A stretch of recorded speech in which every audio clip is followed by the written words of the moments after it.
basic programming but very simple. It is having keywords, it is having user defined words, but it is simple sentences. So it is easy for you to learn. But you should be very thorough with the syntax. If the syntax means set of rules you are following so as to do a language, so as to write the program. So these rules should be followed. If you make a mistake in those rules, your program will be showing you errors or throwing you errors.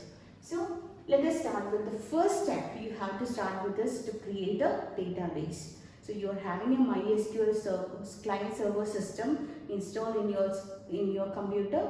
You will be opening that from the Windows point of view. Then you will be getting a window. It will be password protected. Once you give the password, username and password, you can enter the system.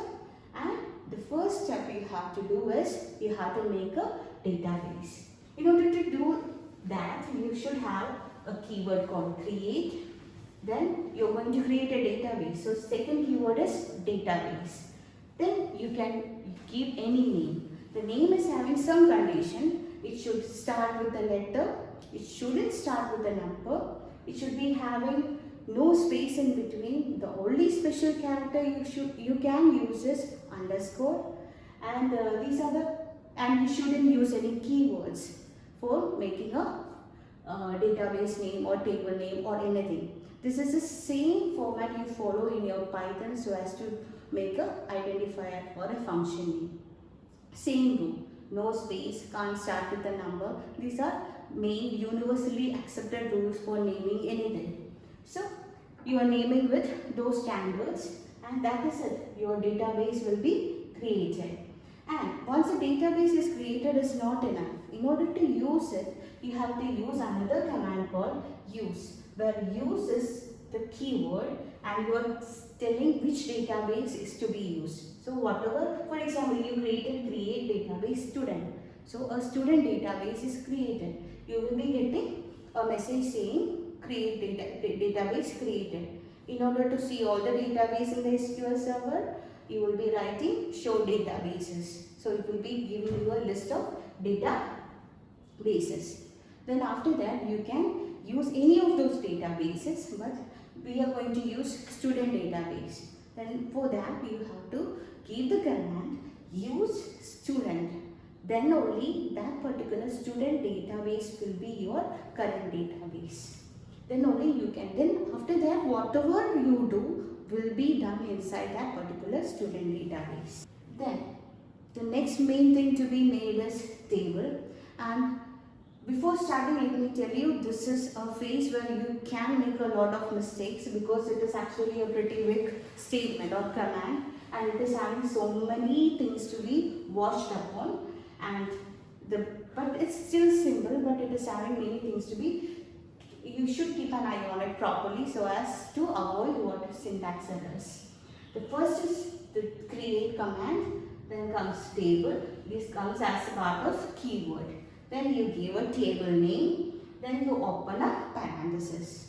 Then you will give the first column name which you like. You can put it in any order.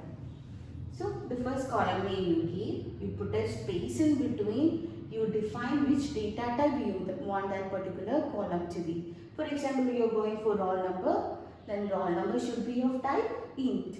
And put spaces where required. You should put a comma once you are done with writing the first column's description. And after that you can give the second column. You can give a name, you can give the data type, you can put a comma, and like that you can give any number of columns and its details. Once you are done with that, you have to close the parenthesis which you have opened earlier, and you have to put a semicolon. Semicolon says that you have reached the end of the statement.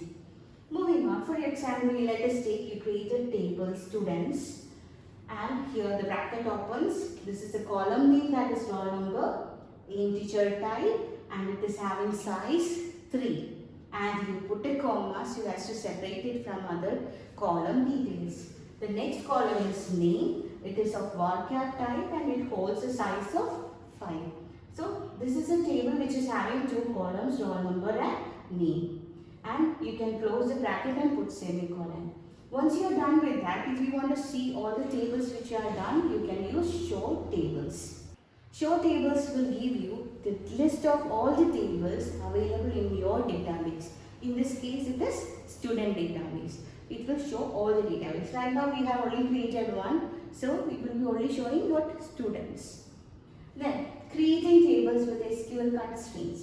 Now, this is a special term. Again, it is making your create table command a bit more complicated. Constraints are rules which you specify or imply on columns or group of columns.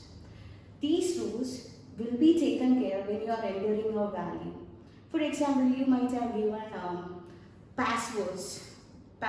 Newly creating passwords for your mobile or for your Gmail account or whatever softwares you use. If you use a password, they ask for some conditions. And for example, if you only give 4 characters, where the password requirement is 6, so it will show you an error saying that it is of very low strength, you have to put another password. So these things are being checked because it is being implied as a constraint. So a constraint is a condition or a check applicable on a field or set of fields. So it will be applicable on a single field, that is a column, or it can be a group of columns.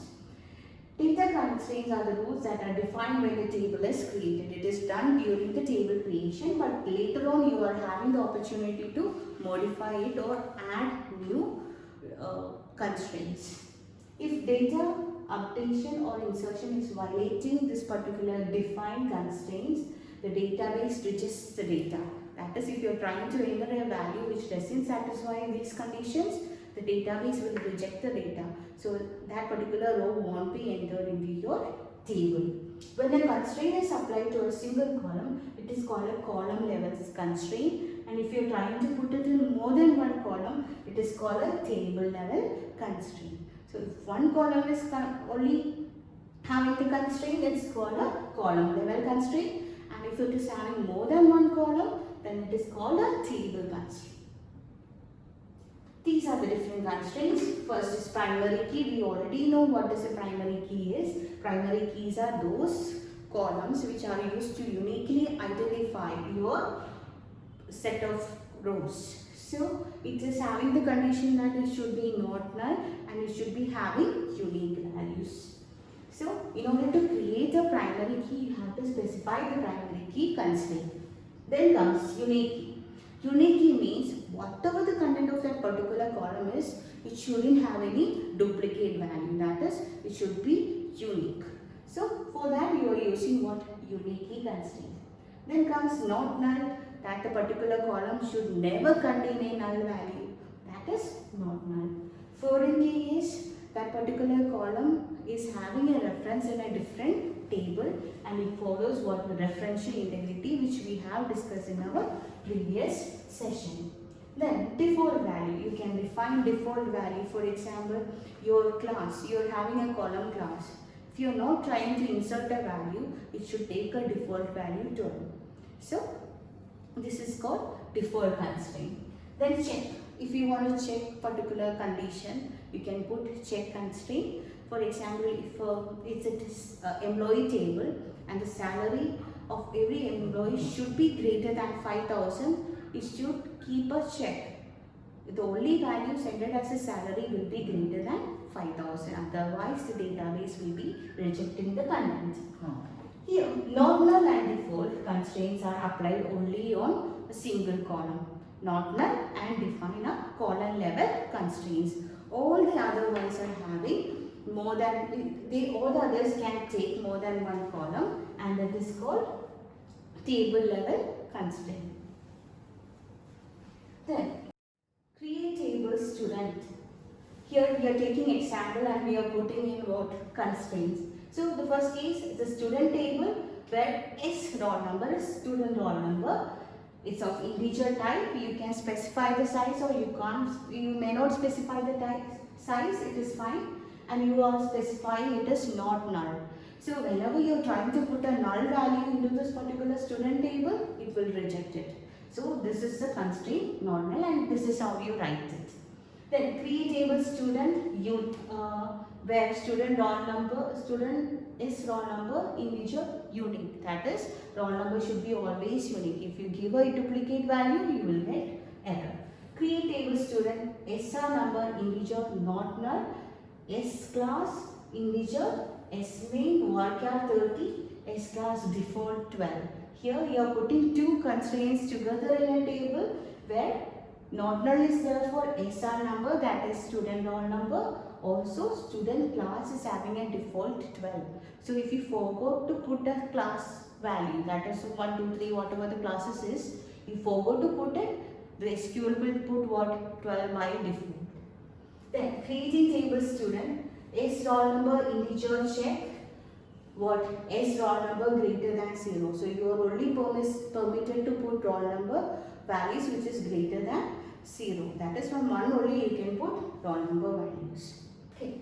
Now create table student, next comes not null is there and there is primary key. So S roll number is taken up as a primary key. So we are specifying what? Primary key as its constraint. So here S roll number is selected as a primary key. We are also specifying not null, which is also a part of primary key. If it is primary key, by default it is not null.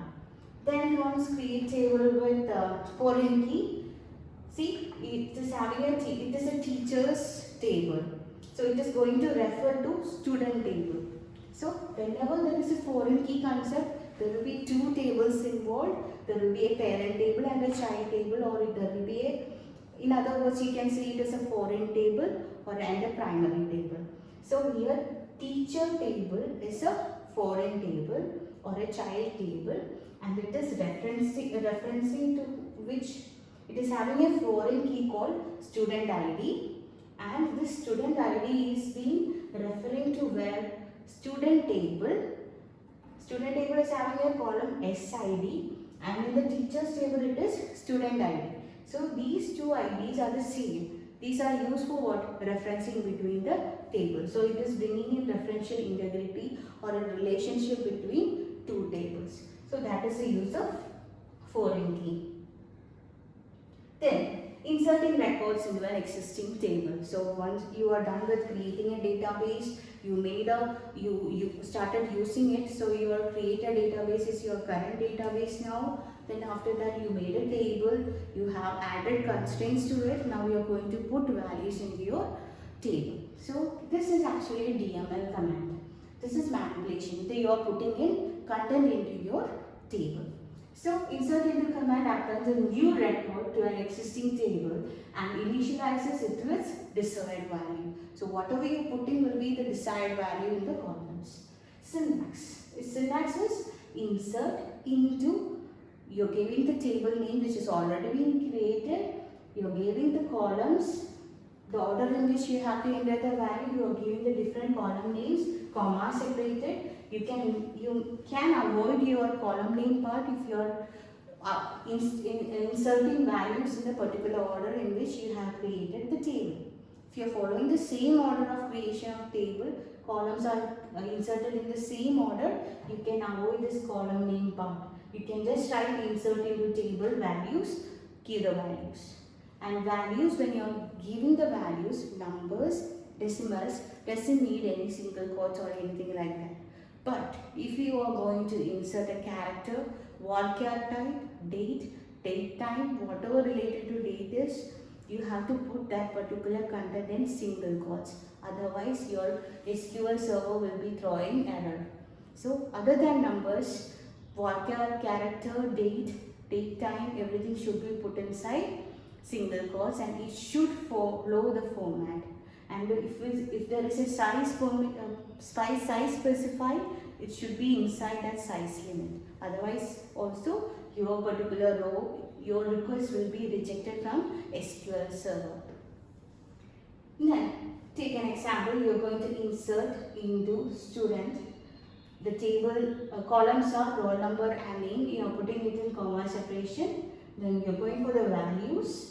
Then you are giving the values. This one is a number, so you are just writing it, comma. Anu is a name, so you are putting it in single quotes. Here, if you see, SQL is actually is not a case sensitive language. Case sensitive means if a language treats capital letters and small letters differently, it is called case sensitive. For example, if I write capital A and small a. Some computer languages like Python, C++ says that capital A is different, is having different meaning, and small a is having different meaning. But SQL is bright enough to have that difference, so it treats both capital letter and small letter equally. So whether you write small letter or capital letter, it doesn't have a problem. But if you are writing, there is something called quality of a code. Quality of the code means if you write a particular code, it should be having some standards. So if you are going for software engineering and all, their company will be asking you to keep a standard for your code. So you should be following some rules. The same way, when you are writing keywords, it should be in capital letters. See here, insert is a keyword, Indo is a keyword. So these things are in capital letters. And student is actually a name given by us. So you can put it in any case. And again, column names are something which we have defined. So it is in our case. Values is a keyword. So we put it in capital letters. So this is a standard. When your practical exam is coming, your practical examiner will check for these standards or quality. Now, inserting null values. So you just inserted some values, but you want to insert a column should be having some null value. So in order to do that, you follow the same format. Inside the values, you put comma separated. You are going to put grade as null. Might be that kid was absent for some exam. So you want to put it as null. So you just write null, N-U-L-L in capital letters. It is actually a keyword which says no data. And inserting dates. In order to insert a date, the same format is being followed. Here we have to insert DOB, which is date of birth. So we are putting that value in single quotes, and you have to follow the format which is required, that is year, month and day. Inserting data from another table. We also have an option for inserting data from already created table. In order to do that, the first part is the same. Insert into, you are going to give marks. So you are putting the content into the table marks. And from where you are taking all the value. You are select star from student means you are taking all the values from the student table and you are going to bring it here. But we are putting a where condition where class is greater than 10. So only for plus 1 plus 2 classes you are taking the marks, you are taking the content from the student table to marks. You will learn in detail about the select command later, but this is how you insert the data content into a table called marks from another table called student. As we already discussed, the column names can be omitted if you are going for the same order in which the table is being created. But if you are thinking about any change or if you are leaving any of the column values for any of the column content, the database will demand the values and it will throw a error. So in order to avoid that, you have to follow the same order in which you have created and all the values should be given. If you want to omit any of the data, you have to specify the column names. You will be getting queries regarding the same. Deleting existing records from the table. Delete command deletes one or many or even the entire table content. So delete table is again a DML command, that is data manipulation command. In order to do that, it starts with the keyword delete. From where we want to delete, that is from table name, and you're going to give a condition. This is actually optional, where the search condition. For example, we'll take delete from students where roll number greater than this number 11255. So if the roll number is greater than this number, only that particular rows will be deleted. All the rows which is having value greater than 11255 will be deleted. All the others will be maintained. And you should be very careful when you are giving a condition with delete. If you are deleting all content will be removed and there is no way that you can bring it back. Then again it is a very tedious process in order to insert all the values again. So you should be very careful when you are doing a delete command. And this is how you write it. Delete from student will remove all the content of of your student table content. Okay, modifying the content of the record. So we have inserted the value, we have tried to delete it, then there is an option for modifying already inserted value.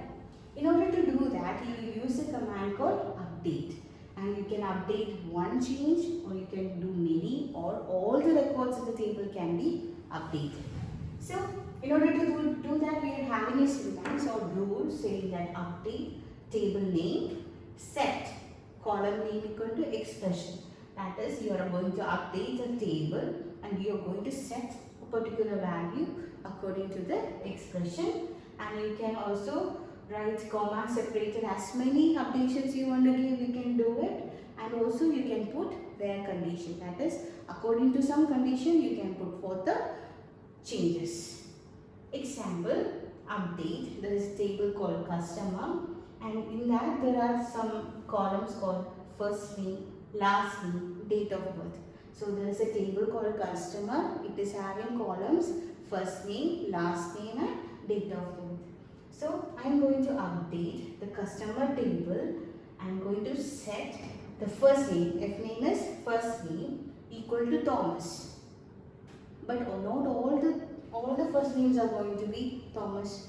I am going to put a condition. What is the condition? If the L name, that is the last name is Smith, and the date of birth equal to 3/2/1985. If both these conditions satisfies, then only I will be changing the first name into Thomas. All the other cases will be avoided.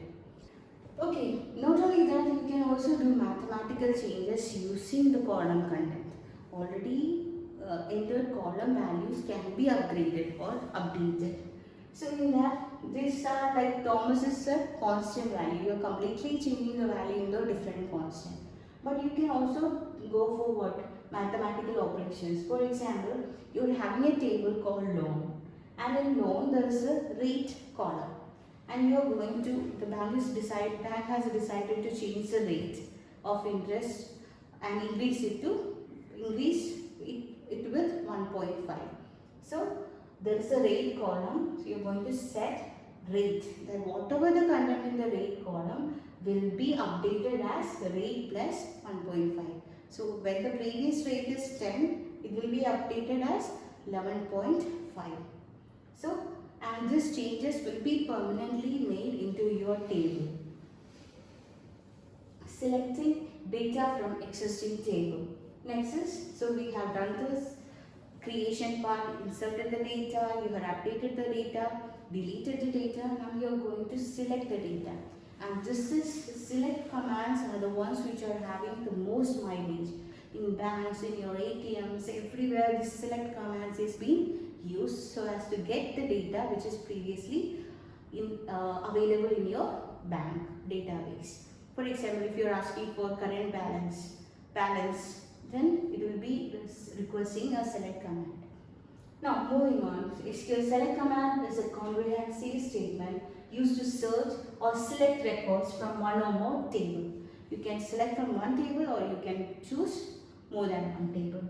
Choosing all fields, I have to use an asterisk symbol. The star symbol, in computer terms we call it asterisk. So star symbol means you are going to select all the content. So select star from table. So whatever the content in the table, it will be selected. For example, select star from customer will give you a table with all the content of the customer table. It will be in table format, but it is just a view. It is selecting and showing you a search result. Choosing a selected list of fields. Select column. You can give any number of columns you want to choose. First case was you are choosing everything, but in this case you are going for some columns only. So first column you want to see, second column you want to see, then from the table. So you will be selecting, for example, in this case, select F name, L name, comma date of birth. Only 3 columns you are choosing, and from customer. One more thing, whatever order in which you are giving this column names, the same order your output will be. There is an option for renaming already available queries or already available column names. You are given a provision so as to rename it. So for that you are using a keyword called as. The as keyword, for that you will be writing, we will go for an example, it will be very simple. Select F name as name, and you have to put whatever the name you have newly given the column, you have to put it in double quotes from customer. So when you get the result, you will be having, instead of F name, you will be having name written on the column names place. So instead of F name, it will be replacing F name with what? Name. So it's called alias. It's an aliasing. And from customer. So from the customer table, it will be showing all the F name details. But instead of writing F name in the column name part, it will be writing name. Then including calculated columns in the result. So you're going to put in calculations. Not only the previously written columns you're going to put, you're also going to put calculations. So in a table called loan, you are having date due, rate, principal, and if you want to see, most of the banks will give some commands like this, rate into principal.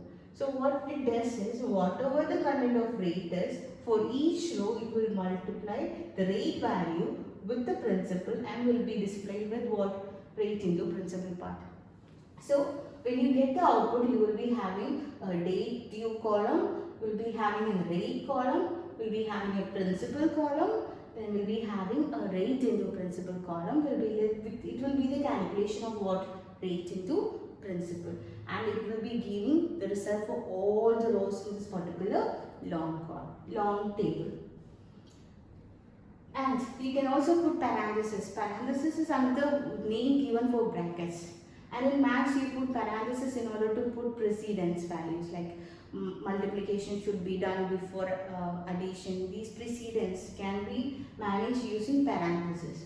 So you can make use of parenthesis also when you are using these arithmetic operations. Then in order to eliminate duplicate values, so whenever you put a normal select command, it shows you duplicate values too. But in some cases you don't need a duplicate value. For example, I am having a chart which is having health related details, and this having city, and these health related details will be having cities actually shown more than one time. For example, Kottayam will be shown more than one time, Trivandrum will be shown more than one time. But in some situation, I need an answer such a way that I only need the list of cities in that particular table. So in order to do that, I don't need duplicate values. So that I am using a keyword called distinct. The distinct keyword will only take, for example, select distinct rate means it only shows the different rate values. It doesn't show what duplicate values, and it will be very unique. So it will be showing distinct rates, and the distinct rates will be listed. Selecting from all the rows. Again, it is similar to just writing select rate and select all rate is almost similar. It doesn't have any difference, but still it is part of the syllabus. So let us stop. Select all rate from loan means it shows duplicate values. Selecting rows with condition, where you are going to put a where condition, and this condition can have any relational operations, logical operations, which you have in depth learned in your Python, or you will be learning in your Python. Okay. Select list from table list was search condition. This is a syntax you have to follow, and it would be very simple if you deal with the example. That is, you are having a customer table. Now you are going to select start from customer means you are selecting all the content from customer, but I am going to put a condition. Condition is that F name is equal to Kumar.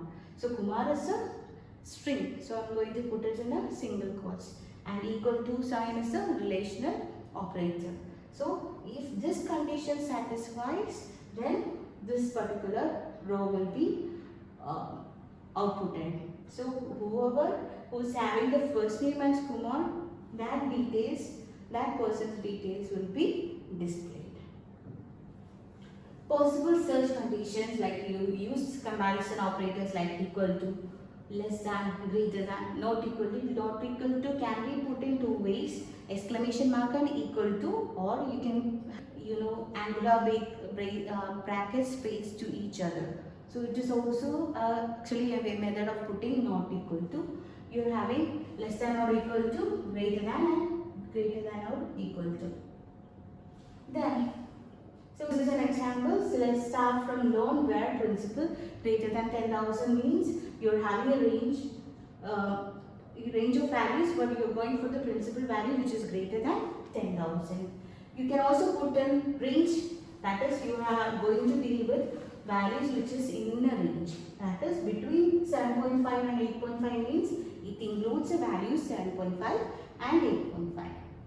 Then if you don't want the content to be inside the range, you can put not between, that is it will avoid 7.5 to 8.5, including the values. Those content will be avoided. Whatever outside this bound will be displayed. So that is the purpose of between. These are all coming under what? Where condition clause. These are all part of where condition. Then in and not in. In and not in means if you are having a bunch of values, if you are going to choose from that, you can put in. For example, select from customer, start from customer where city in Ahmedabad, Baroda, Delhi, Mumbai, Chennai. So you are giving a list. So if the content is inside this list, then you are going to print the details. Or if you don't want this particular city range, if you don't want the result to be of this particular city, then you go for not in. In order to check for null values, you give select start from customer where city is null. You are not permitted to use equal to null. If it is going for checking null value, you have to put the operator is. Then select start from customer is not null, checks for not null values. There also you are only supposed to put is value, not equal to. Then now you are going to check for patterns. In where condition you are going for patterns. Select F name, L name from customer where L name like is a keyword used and it is checking for pattern. So here you will meet two symbols. One is percentage.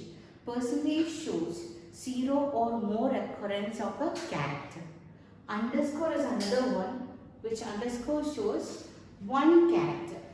So when you see a percentage, it means the particular, that is whatever the content of L name, it should start with F or S and it can have any combination of characters. It can be 0 or more combination of characters after that.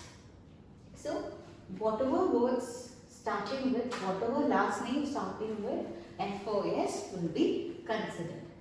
Then select F name, L name from customer where L name like underscore OSTER.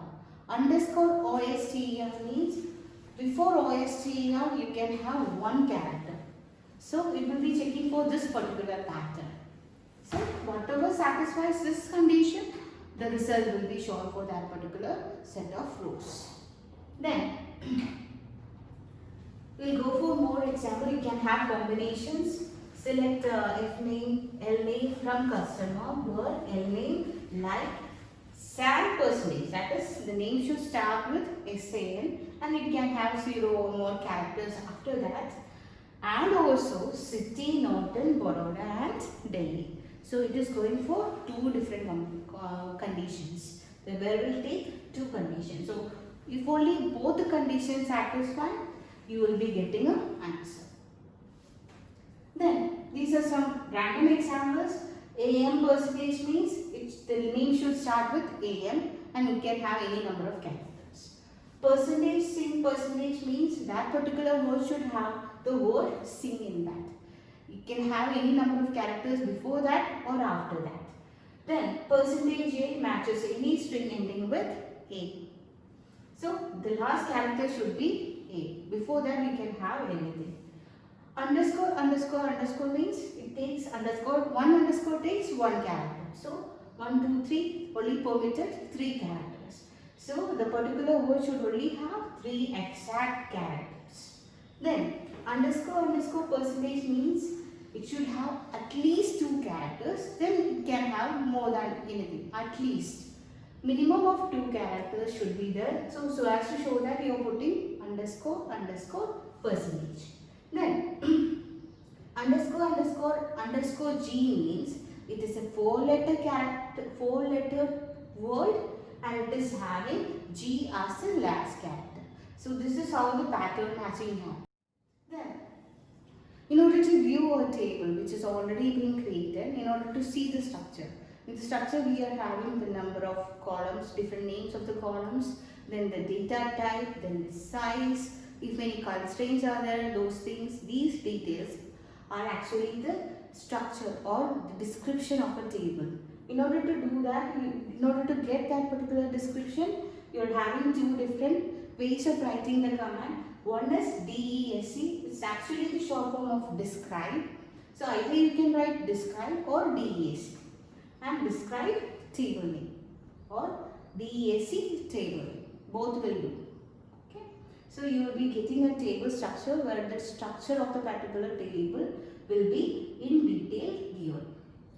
Moving on, we are going for sorting a data. So even if you are having a set of data, always sorting is a very common operation happens. You always sort either in ascending order or in descending order. So in order to do in descending order or ascending order, you are having a keyword called order by. So order by means whatever the column name comes after that, it will be ordered according to that particular condition. Sorting, select star from EMPL, that is a table name, order by e-name. So e-name is a column, so you are going to order it in alphabetical order. And if you are saying order by e-name, if you are not specifying anything else after that, it means that by default it is ascending order. Or you can also give order by e-name ASC. So it is ascending. If you are going to go for descending order, you will be writing DESC. So it shows descending order sorting. But by default it is ascending. If you don't mention anything, it is ascending order sorting. And if you want to go for more than one column, it is select star from EMPL, order by e-name, job. So this particular table will be sorted on the basis of e-name as well as job in what? The ascending order. Next is adding a new column or adding columns into an existing table. In order to do that, again, let me tell you, this is a DDL command, that is data definition language command. And in that, alter table command is used to add content or a column to an existing table. Okay, we'll go for the syntax. There is alter table. These are the keywords. You are going to give the table name, then add. You are going to add a new column, so you are going for add. After that, you put a bracket, and inside the bracket you give the name, the new column's name, the type, and if you want to specify the size, you specify the size, and if you want to specify or give any constraints requirements, you have to put the constraint values. So this is how you put a new column into an existing table. So in order to add that, for example, we will take an example.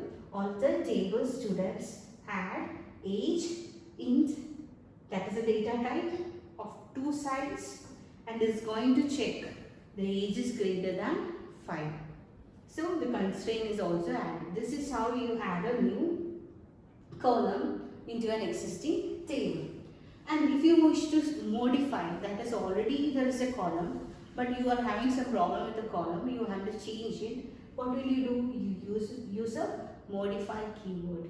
Alter table's name, then you go for modify.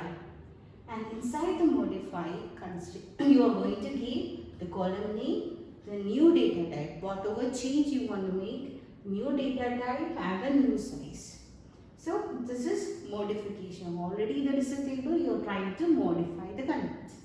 Then go for example, alter table student, modify, age is the column name, you are putting it as integer type and the size as 1.